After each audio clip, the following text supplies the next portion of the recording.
Hello!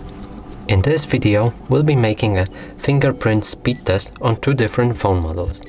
The one on the left is OPPO A15s and it has a fingerprint scanner on the back side of the phone right here.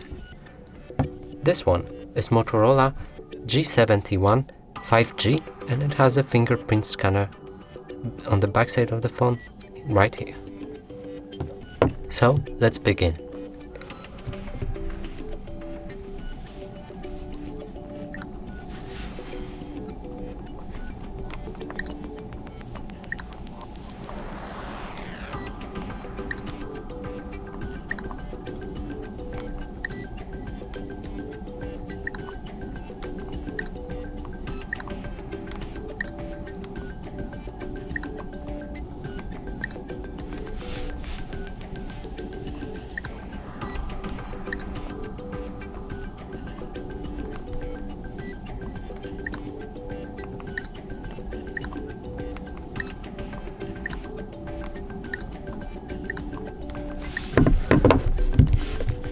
Okay, that's it for this video.